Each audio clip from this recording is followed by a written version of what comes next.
So I've wanted to do a robotic arm for quite a while, and I decided to get this one. This is the MakerFire robotic arm. It has 6 degrees of freedom, and it seemed like a good quality one. It was all metal, but it's kind of deceiving on the capabilities of the servos that it suggests using. It suggested using an MG995, and I was not able to get this to work in a fashion that I wanted with those servos, especially the base servo. When the arm is fully extended without picking up any sort of item, was about a little over a pound, roughly a pound. And so that little servo just could not pick it up physically. I did wind up having to get a separate power supply, even though a battery just would not seem to cut it over a long period of time. So I bought a separate power supply. I eventually got an oscilloscope to help debug it, and I will show what I have done with it so far, and I will tell you the pros and cons of what I found out.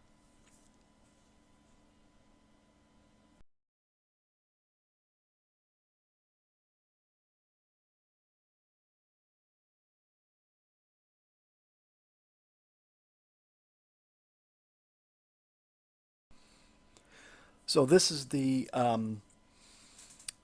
servo that the robot arm manufacturer suggested at the website.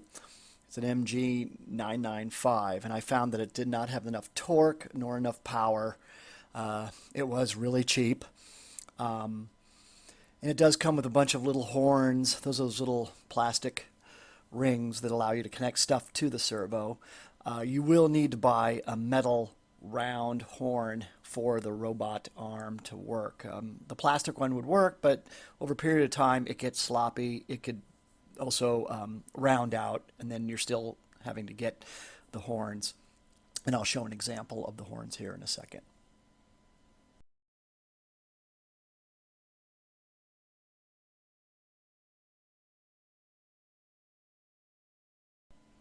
So these are the horns you're going to need. They're called horns, not discs or wheels. You order them separately, and they're metal. I highly recommend them. They come in different teeth configurations. There's 24T and 25T, which is 24 tooth or 25 tooth. You'll have to figure out what tooth your servo is and then order the correct horns. But I highly recommend getting these.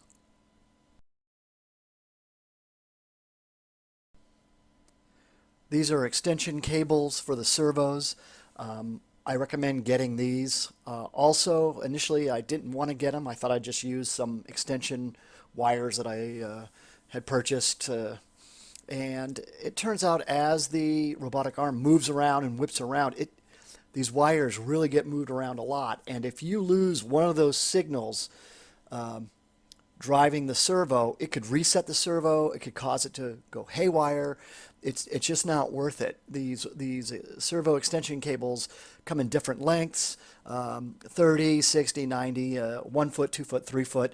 I think I ordered the 2-foot ones, but I would recommend getting them so they have a good connection and you don't have any problems with the wires.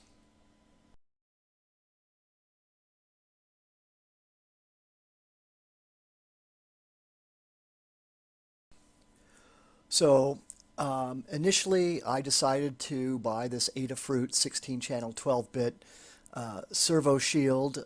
I thought it would help me with controlling the 6 servos, seeing as it can do 16 servos. The configuration is really nice. However, I think there's kind of a power limitation, and I used a much heavier servo, one with a gearbox, and so the amperage starts to get boosted up and the voltage gets boosted up, and I think this might limit it. I actually wound up soldering on a capacitor, but this didn't also work in the respect that it required milliseconds or to operate, and I wanted to operate the servos using degrees, and so this for me did not really work. The little micro servos would work great, but for the bigger stuff, I'm not sure this is such a good option.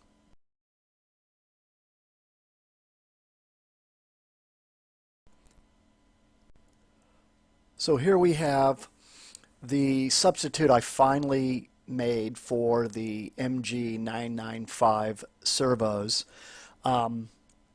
These are 20 kilogram large torque digital standard servos, and they worked quite well. This was on sale, 4 of them for about 40 bucks. So we're talking about $10 a servo, which is a good price, and they had a lot of torque. These worked very well for me, and I highly recommend them. You may find others that work, but for me, these were the best choice. So as far as power supply configuration, this was an option that seemed like a good idea. It goes from 0 to 32 volts, and it goes up to 5 amps. I believe the one that I have actually puts out up to 9 amps, but I haven't metered that 9 amps. But this says 5 amps. The display goes up to 9, so maybe it goes up to 9, maybe it doesn't. But it's about 60 bucks. It's a good entry-level power supply. I'm using it to drive my robotic arm, and it seems to be the minimum level of output for it. If I had to choose again, I would probably get something, again, 32 volts is fine. I don't even think it's 32 volts. I think it only goes up to 30. That's plenty of voltage, but the amps, I would like to probably get something that's 15 or 20 amps adjustable. But this got a good review on the internet, and I have that, I think, in my notes. The guy goes through it very, very meticulously. He did an excellent job. And power supplies can be very expensive. I didn't want to spend a whole lot, but you absolutely need one of these to drive your servos. And I just use a breadboard and plug this directly in. And then what you do is you connect the ground of the power supply to the Arduino to the Arduino ground, and then your servos work perfectly. And that's all you need to do. You don't mix or match the positive, just the ground. So that being said, 60 bucks is a big expense, but overall you can use it for a lot of other projects, and you will definitely need it with these servos. So this is the gripper I finally chose to get. You can see up here it's a standard gripper kit A. They have a kit B that has a slightly different configuration. It only has 2 holes back here, so I opted for this one because it has more holes. But it has far fewer moving parts, and I just like the simplicity of it. It gave it much more versatility. You just have an arm here that throws these 2 sub-arms, and then this thing swings open or close. It was ABS, so if you ever wanted to modify this, you could sand these down and do something with them, or maybe even get some ABS glue and glue on different plastic bits to make it the way you really want it. But overall, it wasn't very expensive, and I found it to be really a good choice. This is the electromagnetic solenoid that I used to pick up the pair of pliers. It's 5 volt. It has 11 pound capability, which I didn't get anywhere near. I basically got this on eBay. It was a little difficult to find. Most of them are 12 volt, and I wanted to stick with the 5 volt. It wasn't terribly expensive. Some of these can get kind of pricey. It's straightforward. You just apply a negative and positive charge to it. However, in this case, when I did the testing with the magnet, I actually had a battery pack of 4 C batteries that directly powered the electromagnet directly, because when I connected this up to the power supply for the servos, it would actually draw so much current when it was on that it would affect the servo movement. So I had a separate battery pack for the magnet, I had a separate power supply for the servos, and I had a separate power supply for the Arduino. And it gets a little complicated, but when you start getting into this power consumption, and this thing is a big power hog, it takes a lot of current and voltage to get it to really work well. Things get a little strange. So I actually bought a little separate battery, plastic 4 battery pack that had a a 9-volt battery connection, and I just connected the wires out directly to the plus and minus. And I used the relay that came with the Arduino, and I used that relay to throw the switch to actually connect the plus side of this magnet, because there's only a negative and a positive side. So the negative went to ground, and then the positive, I put a relay in between this and the breadboard power supply. And I'm going to do a separate project with this and show it more closely in the future. But basically, there's a little bit of power supply you need to deal with, and I didn't really like the way the electromechanical relay worked, so I'm just going to get an electronic relay. I have one ordered, and do it that way, and I'll show that in the future. So this screw shield was kind of an afterthought. Initially I wasn't going to get one, but as I used the servos with just the breadboard and the servo would whip around, it would sometimes pull the wires out of the breadboard, so I didn't like that at all. In addition to that, it was very difficult to splice in the oscilloscope to test different servos and how they're responding and if I'm getting a signal.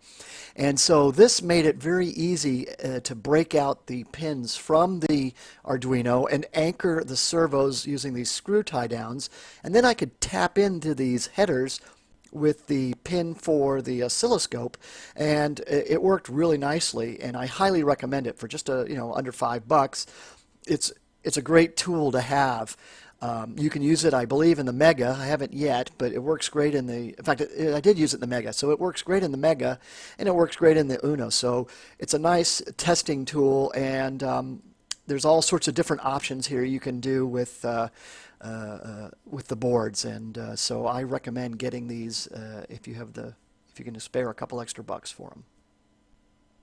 So when I was first researching the power requirements of the servos, I wasn't sure really what to use. The videos I saw didn't really show any sort of power supply, and I knew that the Arduino board couldn't power it. I did see these breadboard power modules for Arduino, and they seemed a good price. You get 2 of them. They plug right in the breadboard. However, after getting these and testing them, they did not provide enough power whatsoever or even come close. You could have plugged maybe a wall wart, a power supply that plugs into the wall like a laptop or into here and into the wall, but it just wouldn't work. I think this limits the amount of power going to the breadboard too. Servos typically need at least 1 amp per servo. They're rated at about 7.2 volts down to about 5 volts, but I would do the full 7.2, and you really need the amperage, or else you're going to get your servos are going to stutter and jitter and vibrate and not work in the fashion that you want them to, smoothly and quickly. So this was another choice that did not work out, and they may work for the smaller ones, the micro servos, but not for the larger ones. So here I am testing the robotic arm. I'm trying to calibrate the servo here. I have a program that I downloaded that will help me calibrate the servo. It'll allow me to put in an angle or milliseconds. And something you want to keep in mind is that you want to make sure that you connect the servo ground to the Arduino ground when you do your testing. If you don't, then the servo won't work correctly. And also, I initially tried to use this Apple plug for a power source for the single servo. It's 5 volt, 1 amp. Didn't work as well as the iPad power supply, which is a little over 5 volts and it's 2 amps. Eventually I'll have a more powerful power supply that I've ordered, and it'll be able to drive all the servos with plenty of amperage and that sort of thing, because you're talking at least 6 servos here. So let me show you how this code works. Hit reset, and it'll ask for a number. And so if we do 90, that's at 90. We can do 35. We can do 180. We can do 165. 190. No, not 190. Let's do 100. And these are all angles. 115. 125. Let's do 75. Let's do 40. Do 35. So the angles work really well, but also the microseconds are nice too. So 1500 is basically 90 degrees. We can go 2200. We can do 1100. We can do 900. We could do 901. Didn't change it much. 905. Let's try 850. Try 800. So with microseconds, you can actually get a finer degree of measurement than just an angle. If you want 90 degrees, you've got to type in 90, but with microseconds, you can be anywhere from 1450 all the way up to 1550, and it would still be about 90 in between, about 90 degrees. So let's try 600. Try 550. No, that didn't change it. 600, 700, 900, 1500. So that's the halfway point. So I just wanted to kind of show here, you want to kind of calibrate and find out the full movement of your servo and how it's connected to the robotic arm, because clearly I can go up to the 24 or the 180 mark, but when I go back, I can only go down to about 25 degrees. And once I do that, I bottom out. So I need to adjust the hub on the servo so that I go from basically 1 to 180. And that's what I'm doing now. So what we have here is I'm doing a preliminary test using only the base and the shoulder servo, an electromagnet to pick up a pair of pliers. I also have here a separate power supply to power the servos. That's really critical. And I'm also monitoring over on the oscilloscope the servos being activated, and as the frequency opens and rotates the servos. There is a little green light on the circuit board, the breadboard, that goes on when the magnet is energized and goes off when the magnet is de-energized. So this was a test that I was trying to do, and it came across, worked pretty well, I believe.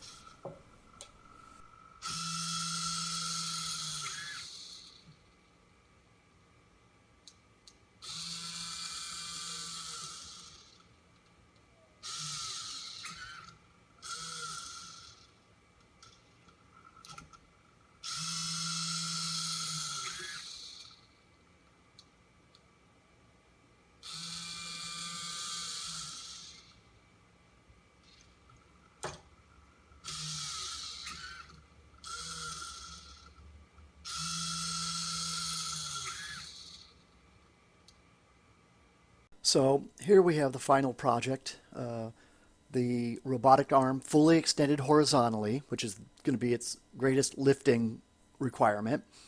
The gearbox servo, which I got from Servo City,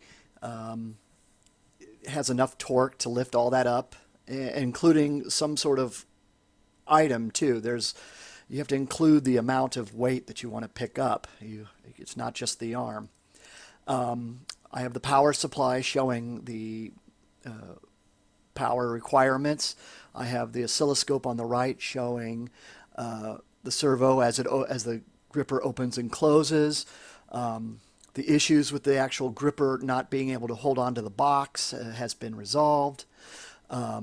Here I also have the wings on the Mega, allowing me to hook up the wires and test everything easily. I'm running a very simple program that will send out to the servos in degree format, which is what I wanted, not milliseconds or frequency or anything like that.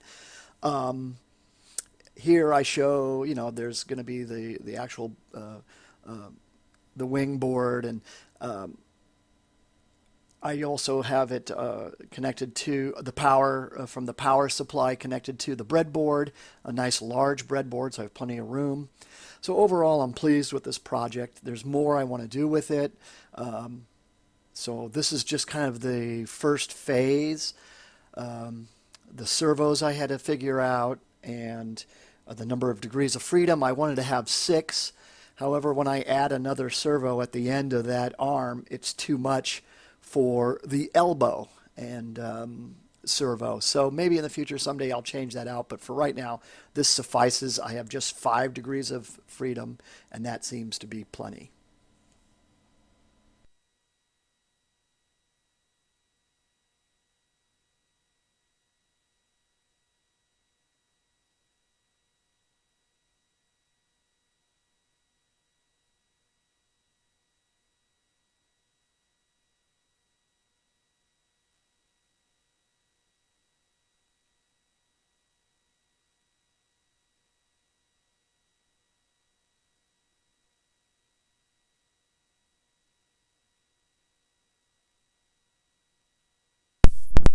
Okay, so here we have the code that I use to calibrate and exercise the servos.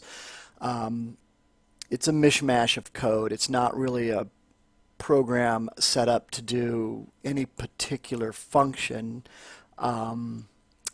It's basically used to, first I used it to calibrate the servos, find out how far the sweep was, and to set them at 90 degrees so that when I installed them into the arm, I knew exactly how much play I had left and right. And you should calibrate your servos and test to make sure they work correctly before you install them in your robotic arm. And I set mine to 90 degrees right in the center.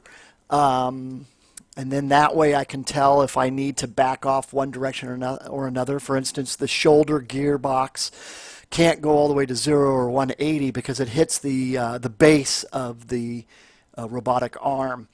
Same with the gripper. The gripper only closes so much until it touches, and it only opens so much. So you need to set those boundaries and know what those values are. And that's what I use this program for. So I kind of cut and pasted the program over and over. Then I also tested, once I had all the servos installed, I exercised those servos and ran all of them at the same time in different ways. I did try to remove the delay function. That's a whole new topic or different topic where you actually use the milliseconds of the clock in the Arduino to start a process, say start moving a robotic arm, and then go do something else while that arm is moving. So if you want things to move simultaneously, that's a great feature. However, sometimes things have to happen in a certain structured event, like the arm has to swing over, then the arm has to go down, but the claw has to open before it picks up the box. You can't just have the arm swing over and move down and wait for the claw to open on its own. So sometimes you need to use the delay, sometimes you can use the milliseconds, and you can search the reference forum on the Arduino about the NoDelay usage of milliseconds to allow servos to do other stuff in the background while you're doing something else. There's a whole a discussion of that. So that being said, I want to go over my notes up here that I have at the top of the program. Here I list my little self notification of some of the other videos I have. You search Scott Mon on YouTube and you'll see all my other videos. That being said, I'm starting to put my notes that I use to work on this project and other projects.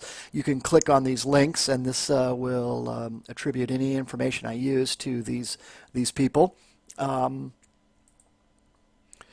Whoops, I didn't mean to click that. I meant to do this and delete that. I'm going to save that. So here I talk about the state machine that I tried to do. That's part of that NoDelay stuff. Here's some calculators I use to calculate the torque of the arm, inches to centimeters, ounces to kilograms. Here's a robotic arm that was similar to the one that I bought.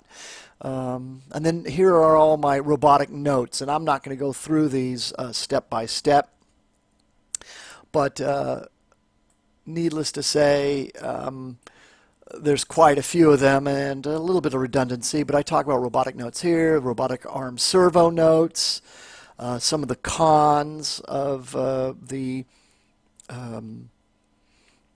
I had, the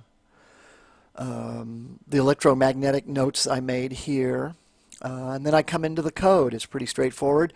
All I used was Servo H. I didn't even need to put this pregnant once, but I put it in with all my code. I lay out how I use an array, and there's a base, a shoulder, an elbow, a wrist, and then the grip. And they are all servo objects. Number of servos are 5, and then here I actually name them. Up here I use them here in my servo. Minimum number of servos. This is the minimum amount of degrees that each servo can move. So the base can go from 0, and here's the max, to 180, whereas the shoulder can only go from 20 to 115, or else it hits the base. The other servos can all go from 0 to 180. I need to probably update this grip so that it doesn't go to 0. It only goes to like 48 to 160, I think. So I need to kind of update that. But I left it so I could do more with it. There's a servo ready true, which is for is the servo ready to go ahead and move, and once it is, you set it to false until the milliseconds have clocked by, and that's for using it for the no delay, and so you don't always need that. Here I say with the current servo I start out with 0. Here's the milliseconds. Number of milliseconds starts out at 0. And then the interval for each milliseconds for each of the servos. So the base, the shoulder needs more milliseconds for it to reach its destination. And so it goes from 0 to 115. And it's in an array. So as I use the array number, that designates which servo, its minimum, its maximum, its previous mills, which you need to keep track of, and its interval distance, so in milliseconds. So when you do the no delay, it gets a little tricky. You have a lot of data to keep track of. And by setting up an array, all the numbers, you just use one number to reference each servo and its associated data. So here's current milliseconds versus previous mills. You need to compare the two, and then once they are equal to or greater than the milliseconds required, for instance, 1500 or 3000, then you can set it to true and make it available again. And I'll show that probably in future videos. I didn't use it so much in this one, but I wanted to test it. Here's the magnet pin, all the base pin, the grip, all the different pins. Here's some variables I use for debugging. I attached all the servos here. I use this LED pin for the magnet, in which case the final one didn't even use the magnet, so I didn't really need that. But this is still, it's a calibration and an exercise program. That's all it is. It doesn't do any functionality per se. Here I initialize the servos when they first start up.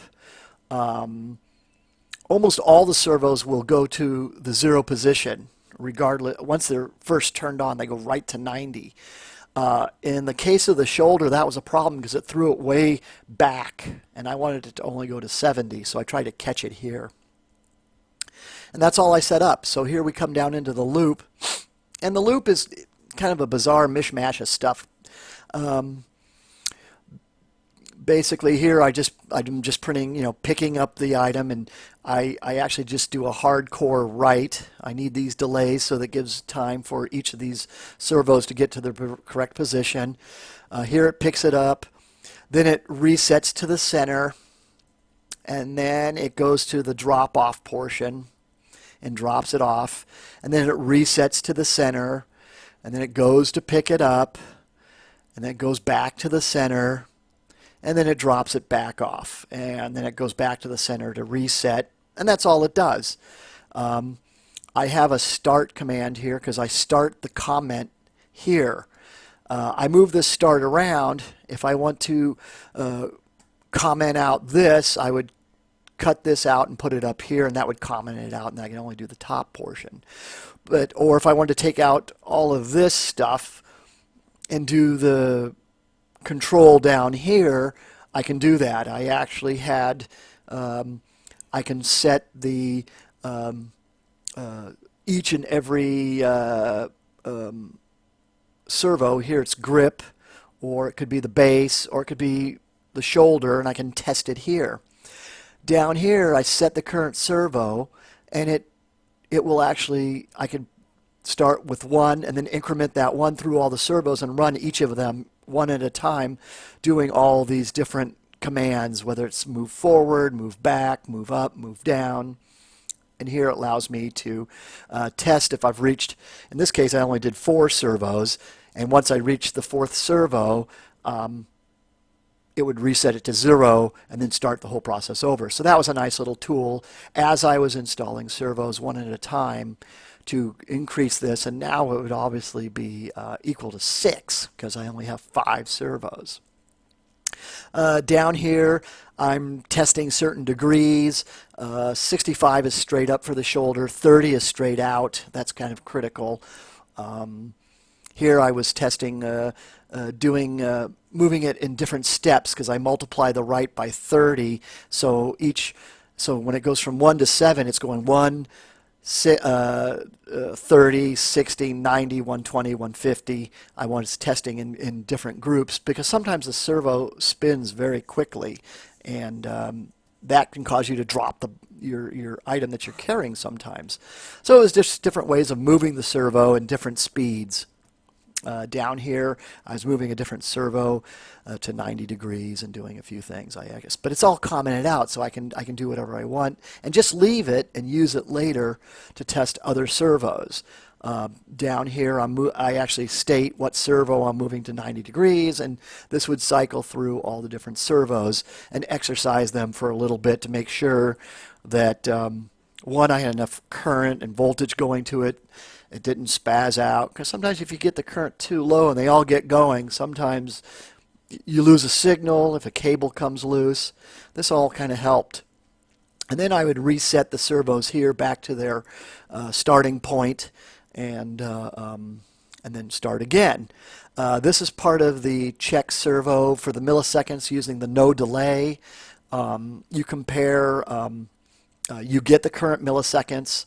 You compare this if the current previous milliseconds of the current servo is greater or equal to the interval, then you would say the milliseconds are this. You would print out that amount. You would then set the servo now as ready to true because it has actually moved into position and the current milliseconds required for that delay has occurred, and then you would reset it, and it would then allow the servo to be used again. And that's basically all the code. Then I didn't even bother commenting that out because it's it's just a function. Other than that, that's all the code. It's not terribly difficult or complex, and I will eventually modify this code and use it for the ARM to seek out items in a field and pick them up and do something with them. And that I might use the gripper to pick it up, or I might use a magnet. So there's going to be more to come with this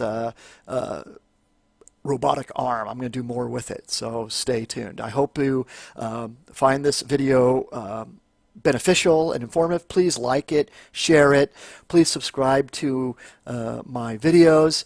I won't be answering questions and that sort of thing. You can leave a question. Maybe other viewers will answer. They're more than welcome to leave a message and answer. But I've got too many of these to do. I hope that it helps, and I wish you the best of luck. Thanks again.